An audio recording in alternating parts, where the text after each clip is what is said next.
អូខេជំរាបសួរសួស្តីពុកម៉ែបងប្អូនទាំងអស់គ្នាថ្ងៃនេះខ្ញុំមានសាច់រឿងចំណងជើងនឹងរឿងអាបក្រោយវត្តនៅភូមិខ្ញុំរឿងអាបហ្នឹងតាំងពី2012កាលហ្នឹងខ្ញុំនៅរៀងតូចដែរផ្ទះខ្ញុំហើយនឹងផ្ទះយាយខ្ញុំនៅឆ្ងាយគ្នាខ្ញុំត្រូវទៅមើលរឿងផ្ទះយាយខ្ញុំដោយសារតើកាលនោះផ្ទះខ្ញុំអត់មានទូរទស្សន៍ទេអញ្ចឹងខ្ញុំត្រូវការទៅមើលរឿងមើលអីនៅផ្ទះយាយខ្ញុំហើយតាមផ្លូវទៅផ្ទះយាយខ្ញុំហ្នឹងក៏មានដើមដូងដើមអីតាមផ្លូវរៀងច្រើនរៀងងឹតអញ្ចឹងណាតែពេលអីខ្ញុំទៅយ៉ាងទៅចេះតែពូ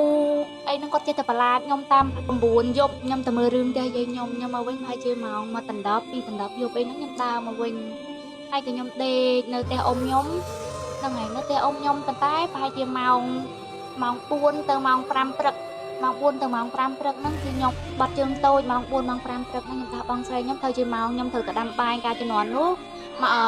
2012ហ្នឹងជំនាន់នោះខ្ញុំនៅដាំបាយសាលាជាមួយម៉ែអញ្ចឹងខ្ញុំធ្វើងើបពីម៉ោង4ព្រឹកទៅដាំបាយនៅសាលានៅជាប់វត្តដែរហ្នឹងដាំបាយគុណសិស្សអញ្ចឹងណាខ្ញុំត្រូវងើបម៉ោងហ្នឹងតែពេលហើយវាហ្នឹងហើយទៅបាត់ជើងតូចដែរហ្នឹងក៏ស្រាប់តែកលិចទៅខាងជើងផ្ទះហ្នឹងខ្ញុំក៏ឃើញអាបហ្នឹងដូចខ្ញុំនិយាយពីខាងដើមអញ្ចឹងឃើញភ្លើងវាប្រពន្ធភូមិដែលគេដើរឆ្លងកែបហ្នឹងគៀវសផ្លិតផ្លែតនៅជាប់នៅចុងអាស័យនៅខាងជើងផ្ទះហ្នឹងហើយតែពេលខ្ញុំហៅបងខ្ញុំលឺវាអត់រើទេអាបហ្នឹងខ្ញុំហៅបងខ្ញុំឲ្យមើលអញ្ចឹងណាប៉ុន្តែខ្ញុំសង្កេតឃើញអាបហ្នឹងគឺវាអត់រើទេតែដល់ពេលខ្ញុំហៅបងខ្ញុំខ្សឹបហៅហៅមកមើលមួយគ្នាអញ្ចឹងគឺអាបហ្នឹងចាប់ផ្ដើមរើហ្មងហ្នឹងពីមុនខ្ញុំឮចាស់និយាយថាគាត់តណាលថាអាពីមុនហ្នឹងបើសិនជាយើងនិយាយលឺគឺវាអត់លឺទេតែបើយើងនិយាយតិចវាលឺវិញអញ្ចឹងណាពុកម៉ែបងប្អូនហ្នឹងហើយខ្ញុំក៏ចាប់ដើមនិយាយខ្សឹបវាចាប់ដើមរើតែវាពវៀនវាតាក់នៅនឹងចុងអាស័យនឹងស្រាប់ទៅវាតាក់នៅនឹងខាងជើងផ្ទះខ្ញុំអញ្ចឹងណាពុកម៉ែបងប្អូនមួយសន្ទុះក្រោយមកមានអ៊ំពូនឹងមកប្រហែលជា5ព្រឹកហ្នឹងហើយម៉ោង5ព្រឹកហ្នឹងគាត់បរទេសគាត់ទៅយកអស់ដែលគាត់កាប់នៅនឹងតាមព្រៃនៅហ្នឹងហើយនៅព្រៃគាត់ទៅយកអស់ហ្នឹងគាត់ក៏ឃើញដូចខ្ញុំដែរគាត់ឃើញហ្នឹងគាត់ហើយនៅខាងមុខផ្ទះហ្នឹងក៏មានភ្នោមួយដែរពុកម៉ែបងប្អូនមានភ្នោដូចជាអ៊ំដែរអ៊ំគាត់ឈ្មោះអ៊ំម៉ាងអញ្ចឹងពុកម៉ែបងប្អូនគាត់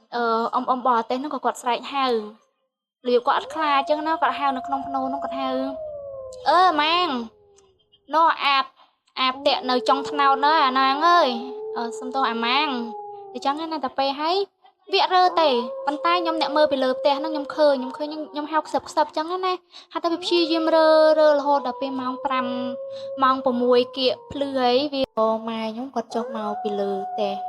ជាម៉ោងដាំបាយឲ្យសាលាម៉ោង4ម៉ោង5ហ្នឹងម៉ែខ្ញុំកិល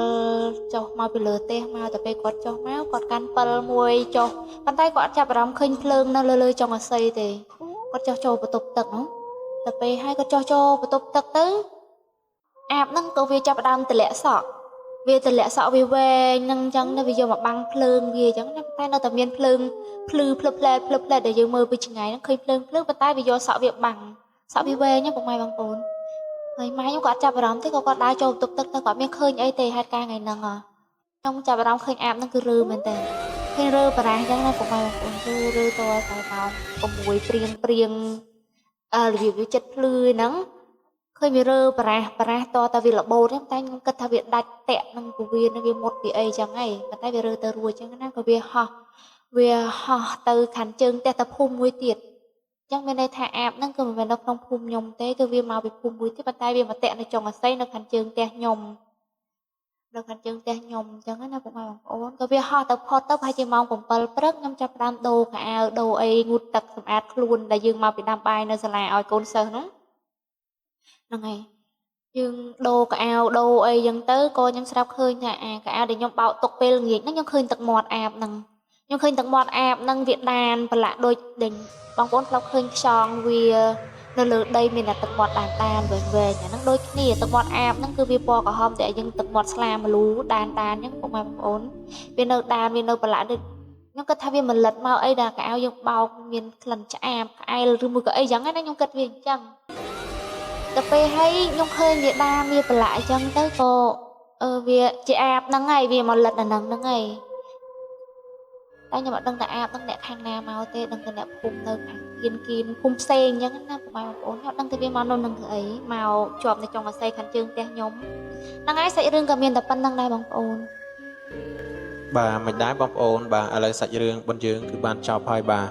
ហើយបងស្រីដែលគាត់មកចែកម្លែកហ្នឹងគឺគាត់ជួបផ្ទាល់ហើយបងប្អូនស្ដាប់ហ្នឹងមានអារម្មណ៍បែបណាហើយក៏គិតបែបណាដែរអញ្ចឹងណាបងប្អូនបាទហើយជាចុងក្រោយបាទកុំភ្លេចបងប្អូនជួយចុចជាវម្នាក់មួយដើម្បីទទួលបាននៅវីដេអូប្លែកៗនិងថ្មីពី channel របស់ខ្ញុំបាទទៀតអញ្ចឹងណាបើបងប្អូនណាដែលគាត់មានសាច់រឿងចង់ចែកចម្លែកបាទអាច add មក Telegram ខ្ញុំបានអញ្ចឹងណាបងប្អូនបាទសូមអរគុណនិងសូមគោរពលា